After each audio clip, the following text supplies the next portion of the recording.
Senhor presidente, senhoras e senhores vereadores, vereadoras, um projeto em primeira votação. Eu acho muito prudente as manifestações que me antecederam aqui, tirando aqueles que se manifestaram contra o projeto,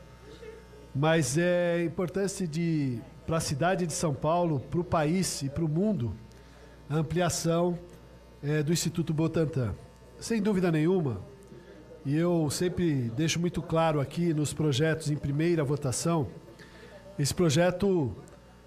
de acordo com o próprio regimento interno, nós vamos ter obrigatoriamente de realizar no mínimo 2 audiências públicas. E hoje, o que nós estamos rogando aos senhores e senhoras vereadoras é uma votação em primeira, é a gente tramitar o projeto para que assim, do retorno do recesso parlamentar em agosto, possamos realizar 2 audiências públicas. Audiências públicas estas, para que a gente possa ouvir não só os técnicos da prefeitura, o corpo diretivo do Instituto Butantan, as pessoas que são favoráveis ao projeto, ouvir as contribuições que visam o aprimoramento dos projetos que chegam a esta casa. Então, uma construção que vai ser feita por várias cabeças, que nós queremos aqui que a empresa, que o Instituto Butantan possa manter as suas atividades com ampliação da sua indústria, mas também que a gente possa ter aí um consenso na questão ambiental, que eu vi que foi muito bem colocada por vários vereadores, a preocupação da questão ambiental daquela área. O vereador Paulo Frange fez uma explicação muito mais técnica, de coeficiente, de aumento de gabarito, mas eu volto a repetir, nós temos aqui um caminho a ser feito. E aquelas pessoas que colaboram com a construção desse caminho, aprovando o projeto hoje, sem dúvida nenhuma vai ser ouvida numa audiência pública, as contribuições vão ser melhor analisadas pelo próprio executivo. Agora, quem de uma forma ou de outra só faz críticas ao projeto, não vota no projeto e em segunda votação quer fazer contribuições, sem dúvida nenhuma, o executivo vai ter a possibilidade de verificar aquilo que é bom para a cidade e aquilo que vai ser, de acordo com os artigos da proposta de lei, alcançados para o benefício dessa instalação, ou seja, dessa ampliação do Instituto. Eu tenho falado muito, principalmente na questão ambiental, porque a gente tem visto na cidade de São Paulo, e não só aqui, como em outras cidades do mundo, que quando você olha para o desenvolvimento, sem dúvida nenhuma, muitas vezes você precisa ter um impacto, pelo menos um mínimo de impacto no meio ambiente.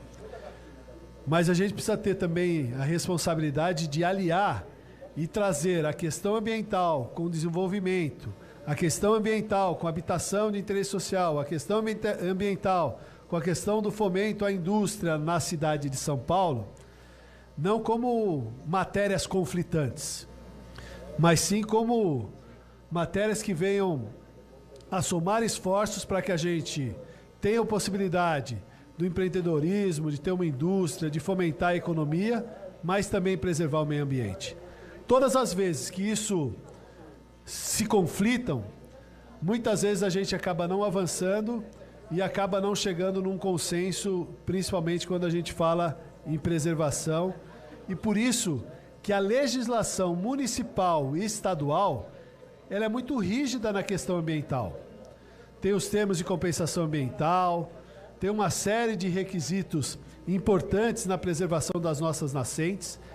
Então eu acho que a gente precisa ter muita responsabilidade quando faz uma fala muito incisiva nesta questão. E muitas vezes a gente acaba defendendo uma bandeira e esquece de defender uma cidade. Então eu acho que o meio ambiente, com todos os aspectos da cidade, eles têm que andar de forma conjunta, não separada e não como uma guerra.